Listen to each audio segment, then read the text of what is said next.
the economic plan we put through in Congress earlier this year and a successful vaccine deployment, America continues to add jobs at a record pace. In its historically strong recovery, unemployment rate has fallen again today, down to 4.6%. This included a substantial drop in unemployment for Hispanics, which was much needed. Our economy is on the move.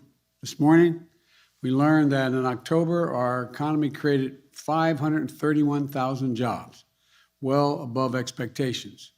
We also learned that job growth over the prior 2 months, August and September, was nearly 250,000 more jobs than previously thought. In total, the job creation in the first full 9 months of my administration is about 5.6 million new jobs, a record for any new president. That's a monthly average of over 60,000 new jobs each month, 10 times more than the job creation at 3 months before I took office. New unemployment claims have fallen every week for the past 5 weeks, are down by more than 60% since I took office, and are now at the lowest level since the pandemic started. And people continue to move from unemployment rolls to work. Unemployment has decreased this year by more than any other year since 1950. So any year since 1950, unemployment has decreased more in this year than since 1950. And not only are more Americans working Americans are seeing their paychecks go up. Weekly pay went up in October, with an average hourly earnings up almost 5% this year. That's more than some of the lowest paid workers in our country, men and women who work in restaurants, hotels, the entertainment industry, have seen their pay go up 12% this year. Over 5.5 million jobs. Unemployment down a record pace to 4.6%. And before we passed the rescue plan, forecasters said it would take until the end of 2023, to get to 4.6 unemployment rate. Today, we've reached that rate 2 years before forecasters thought it was possible. I would humbly suggest this is a significant improvement from when I took office, and a sign that we're on the right track. This did not happen by accident or just because. We laid the foundation for this recovery with my American Rescue Plan that Congress passed at the beginning of my term. It put money in working families' pockets. It gave families with kids a tax cut each month. It helped keep small businesses going in the dark days earlier this year. And it provided the resources needed to launch one of the fastest mass vaccination programs ever. We got more than 220 million shots in arms in my first 100 days. We didn't stop there. In recent months, we've started implementing vaccination requirements, which have helped bring the number of unvaccinated adults down in this country from around 100 million several months ago to 60 million now. You know, that's good for our health, but it's also good for our economy. Now, vaccinated workers are going back to work. Vaccinated shoppers are going back to stores. And with the launch of the vaccines for kids ages 5 through 11 this week, we can make sure more vaccinated children can stay in school. These plans I have implemented, through these plans of economic success, the economic rescue and vaccination plans, just both of them, have made the economy the envy of the world. We're the fastest growing major economy, and one creating jobs at a faster pace than anyone. Yet, yes, there's a lot more to be done. We still have to tackle the costs that American families are facing. But this recovery is faster, stronger, and fairer and wider than almost anyone could have predicted. That's what the numbers say. But we want to make sure that people continue to feel it in their lives, in their bank accounts, in their hopes and expectations for a tomorrow that's better than today. That's what it's all about. Making sure our recovery is fully felt. To determine that depends on two things that are entirely within our reach. The first, for our economy to fully recover, we need to keep driving vaccinations up and COVID down. In that effort, we took 2 major steps this week. On Tuesday, the CDC recommended COVID-19 vaccine for children between the ages of 5 and 11, We're prepared for this moment by securing enough vaccine supply for every single child in that age category in America. Those doses have started to arrive at thousands of pediatricians' offices, pharmacies, schools, and other sites. As a parent of one of the first children to receive a shot said, quote, "Today is such a huge sigh of relief," end of quote.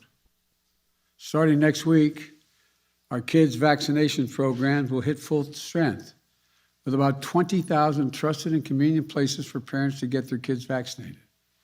And yesterday, the Occupational Safety and Health Administration, OSHA, issued a rule to require employers with 100 or more employees to ensure that each of their workers is fully vaccinated or tests negative for COVID-19 at least once a week.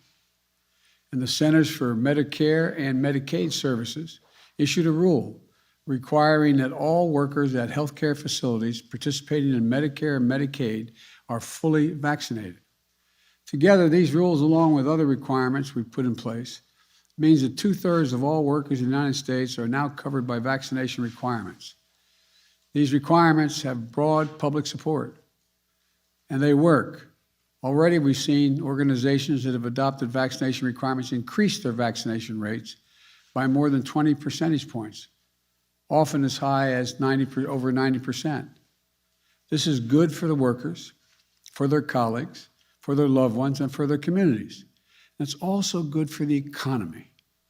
In a recent University of Chicago survey, every economist agreed that requiring staff vaccinations or regular testing among large employers would promote the economic recovery that is faster and stronger even than it is now.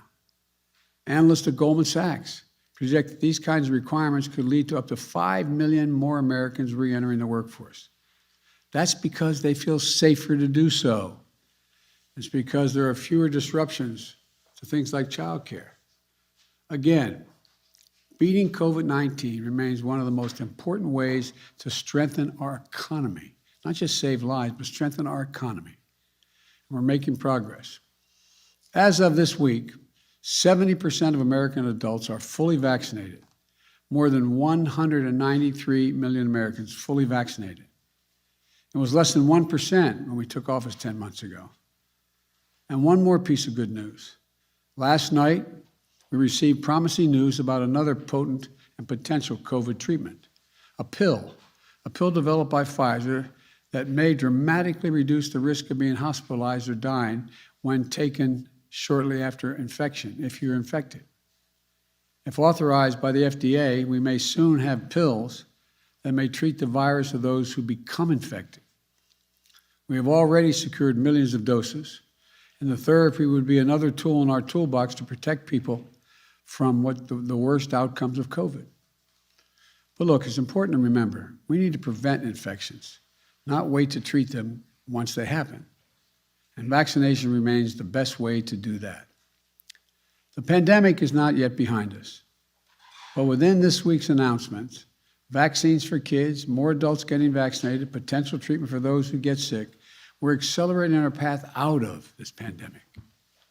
The second way to make sure recovery is fully felt is to pass my bipartisan infrastructure agreement and my Build Back Better plan, which are being debated now. And I'm going to be heading over there shortly after I do this press conference, back to my office to make some calls. I want to say very clearly, if your number one issue is the cost of living, the number one priority should be seeing Congress pass these bills. 17 Nobel Prize winners in economics have said, spontaneously wrote to me together, and said this will lower inflationary pressure on the economy when we pass my bills.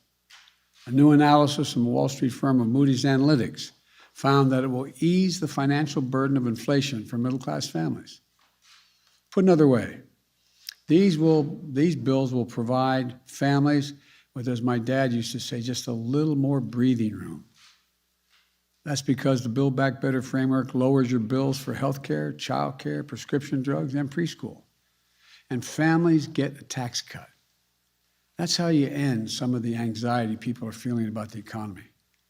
That's how we give people some breathing room.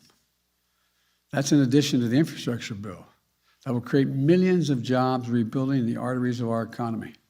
And by the way, these two bills add up to the largest effort to combat climate change in the history of the United States of America. Right now, we stand on the cusp of historic economic progress. Two bills that together will create millions of jobs, grow the economy, invest our nation and our people, lower costs for families, and turn climate crisis into an opportunity, and put us in a path not only to compete, but to win the economic competition for the 21st century against all comers. And passing these bills will say clearly to the American people, we hear your voices. We're going to invest in your hopes, help you secure a brighter future for yourself and for your families, and make sure that America wins the future in the process. I'm asking every House member of the House of Representatives to vote yes on both these bills right now. Send the infrastructure bill to my desk. Send the Build Back Better bill to the Senate. Let's build an incredible economic progress. Build on what we've already done, because this will be such a boost when it occurs. Let's show the world that America's democracy can deliver and propel our economy forward. And let's get this done. I'll be back to answer some of your questions when they pass, but may God bless you all, and may God protect our troops. Thank you. Without a CBO score, the House should vote.